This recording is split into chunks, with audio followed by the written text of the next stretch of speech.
NDA కూటమి అభ్యర్థుల గెలుపుతోనే రాష్ట్ర అభివృద్ధి సాధ్యమని బీజేపీ ఎమ్మెల్యే అభ్యర్థి టీడీపీ నియోజకవర్గ సమన్వయకర్త రితేష్ కుమార్ రెడ్డిలు పేర్కొన్నారు. సోమవారం బద్వేల్ మున్సిపాలిటీ పరిధిలోని 33వ వార్డు గాండ్ల వీధిలో వారు ఎన్నికల ప్రచారం నిర్వహించారు. Award councillor Mittikayala Sunitha, incharge Mittikayala రమణల ఆధ్వర్యంలో బీజేపీ జనసేన నాయకులతో కలిసి వారు ఎన్నికల ప్రచారం నిర్వహించారు. ఇందులో భాగంగా ప్రతి ఇంటికి వెళ్లి తమ అమూల్యమైన ఓటు కూటమి అభ్యర్థి అయిన బొజ్జ రోషన్న కమలం పువ్వు గుర్తుకు ఓటు వేయించి అత్యధిక మెజారిటీతో గెలిపించాలని వారు ఓటర్లను అభ్యర్థించారు. అదేవిధంగా ఆ కాలనీలో నెలకొన్న సీసీ రోడ్లు, డ్రైనేజ్ సమస్యలు, త్రాగునీరు తదితర సమస్యలన్నింటినీ ప్రభుత్వం అధికారంలోకి వచ్చిన 100 రోజుల్లోనే ఆ సమస్యలన్నింటినీ పరిష్కరిస్తామని వారు హామీ ఇచ్చారు. రాష్ట్రం అభివృద్ధి చెందాలి అంటే అది కూటమి అభ్యర్థుల గెలుపుతోనే సాధ్యమవుతుందని వారు పేర్కొన్నారు. ఈ కార్యక్రమంలో టీడీపీ నాయకులు రాగిమాను ప్రతాప్ కుమార్, టీడీపీ పట్టణ అధ్యక్షుడు వెంకల్రెడ్డి, రాము, సింగసాని గురురాజా, సింగసాని బుజ్జి, జనసేన పార్టీ నాయకులు దగ్ధం వెంకటేశ్వర్లు, సింగంశెట్టి వెంకట సుబ్బయ్య మరియు టీడీపీ, బీజేపీ, జనసేన ముఖ్య నేతలు, కార్యకర్తలు పెద్ద ఎత్తున ప్రజలు పాల్గొన్నారు.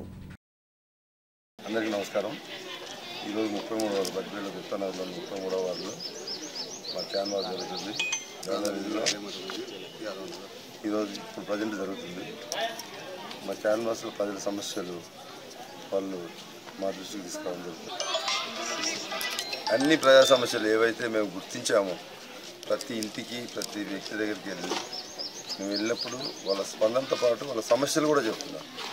సో అవన్నీ మేము మన గవర్నమెంట్ వచ్చిన రితీష్ అన్న గారు చెప్పినట్టు, మేడం గారి ఆశీర్వాదంతో, రితీష్ అన్న గారి ప్రోత్సాహంతో 100 రోజుల్లో మేము అన్ని ప్రత్యేకమైన దృష్టి పెట్టి పరిష్కరిస్తామని స్పష్టమైన హామీ ఇవ్వడం జరుగుతుంది.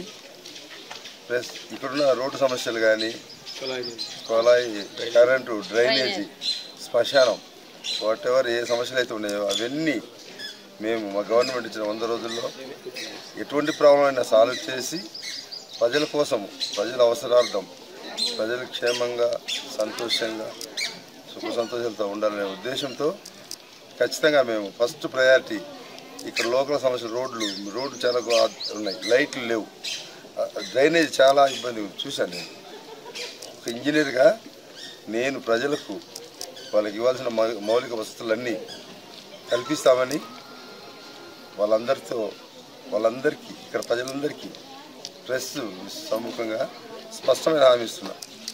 మేము గెలిస్తే మాకు సెంట్రల్ గవర్నమెంట్ నిధులు మరియు స్టేట్ గవర్నమెంట్ నిధులు 2 నిధులు వస్తాయి, అపారమైన నిధులు వస్తాయి. కాబట్టి ఈ సమస్యలను నిధులతో సంబంధం ఇబ్బంది లేకుండా మేము పనులు చేపట్టి ప్రజలకు ఎలాంటి ఇబ్బంది లేకుండా సుపరిపాలన అందిస్తామని మీ అందరికీ తెలియజేసుకుంటూ, మీ ద్వారా ప్రజలందరినీ కమలం గుర్తుకు ఓటేసి